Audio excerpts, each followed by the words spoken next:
interesting. Now, any advice you would have for people like me or people in the 100 that maybe want to do a project like this? Sure. Have a team of people around you. Don't do this alone. I mean, it's a lot of work.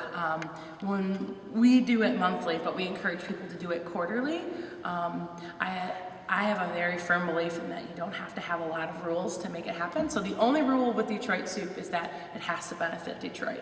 After that, it could be a project that comes back 17 times in a row. It can be a business, it could be a nonprofit, it could just be an idea. But don't limit the potential of who walks in the door or what ideas are brought to the table. I had a question once, was like, but what if a hate group? Well, maybe everyone hates the same thing, we don't even know it.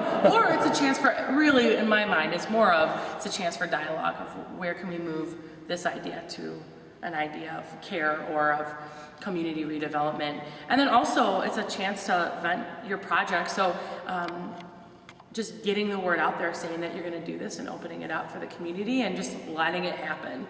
Some people are like, well, what if it's a bad idea? Well, how do you know it's bad? You might not be into it, but 95% of the room could be. So allowing the community to speak and being able to hear. That's great. Now, I know on June 2nd coming up, you're having your 3rd anniversary. Yep. And I've seen that there's like 20 past winners going to be here? We've had 35 past winners up until this point. We're going to bring in, I think, 18 of those winners. There are going to be tables all set up in the space, and they just get to communicate with people. People can just go drop in and talk to people. There'll be soup, there'll be music, there'll be beverages.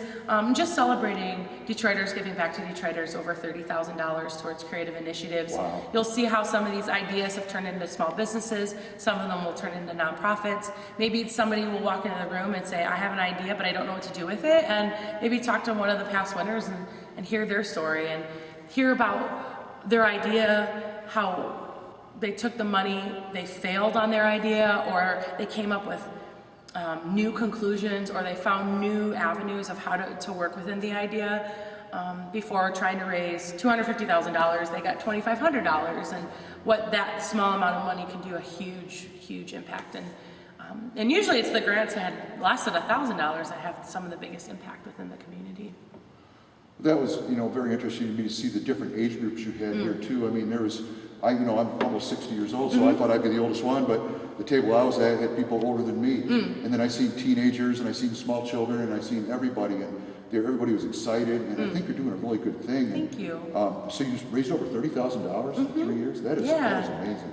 It's pretty amazing. When you call it a public dinner and you don't put any rules on anything, if you're a parent and you have a small child and they have an active imagination, I've watched a lot of small children have really thoughtful questions for the people that are proposing. The simplest ones that as adults we kind of forget to ask or communicate. And I think when younger students under the age of 18 get a chance to vote in something like this, they might be more apt to go vote when they turn 18 into larger elections. I think having your voice heard or just casting your voice is really empowering.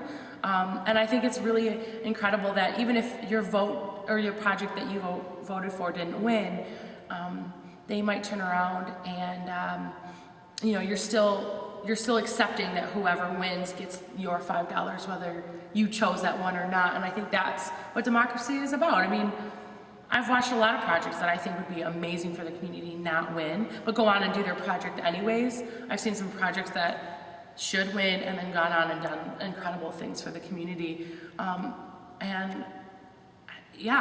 think people of all ages have a lot of things to tell each other. Those who are older have stories to tell us younger people, and even me at 30-something, almost 32, tell the kids underneath us. So just the passing down of conversation and information. Now it started off as like artists, and now you opened it up to everybody. Well, yeah, I mean, the idea came out of an artist group in Chicago, and it's called Incubate, and they were looking at different funding methods and models for artists. So that type of model is actually all over the US and the world now. And I think Detroiters had said, this is such a great model. We want to integrate art and creativity in everything that we're doing. So maybe it's not just about, I need to paint a mural or design a code, but how this code impacts homelessness initiatives, or how this idea will translate. And sometimes it's about art and sometimes it's not. So I think for Detroit, we realized we need art, but we also need a lot more. And so the community is the one who asked it to be bigger. We just went with the flow with that. So it's getting to be pretty big. Yeah. I mean, that's where the $30,000 mark comes in. Yeah, we just keep growing. We just keep doing the dinner, and people add it to their schedule or not. But I think it's been exciting to see how much it's grown and changed. It'll be exciting to see these past winners, and I get a chance to document some of their successes. And you keep it right at $5, so just about Always. everybody can afford it. Absolutely. And that is really a good thing. I always found it, especially, I've done fundraisers in the past, I think, whenever you have like food or shelter involved, it's something more, it's just a basic instinct or basic thing that people come together on. Well, we know how to eat. It's one of those things where I think soup and salad is one of the most basic meals that we can eat within our culture, and it crosses ethnic boundaries. Till the beginning of time, I mean, we have artifacts sharing people sitting around a table and eating. I mean, it's the most basic function. And so the food is such an easy way to get people in the door, because they're like, well, I don't know what's going to happen, but at least I know I'll eat, or I'll have some, and I'll have some sort of food, and I know what to expect. It takes a lot of fear out of the situation. So you walk in knowing, well, at least I can have this. And then I hopefully curate and moderate an environment where it allows, again, for people to kind of maybe put a little bit more of that guard down, that exchange and conversation. Well, thank you very much. Absolutely. And I'm looking, you mind if I bring a couple of my students up? Oh, please do. Please do. No, just come on up. And there won't be so much of a presentation with the votes, but it's just going to be an open house for people to come in, kind of wrap their head around maybe even the space, what kind of people have won, and maybe get empowered and inspired to do something of their own. I did see one last thing. I see that you guys have a youth soup. We do. No, Yep. that really interested me. So June 9th, we're doing it at Gleaners. They have a beautiful open space. It's open for all students, and I mean, it's really, we focus it around the idea of high school age students, but if you're just out of high school or you're in middle school and you have an idea that you think would make Detroit better or make your neighborhood better, we encourage you to apply on our website, detroitsoup.com.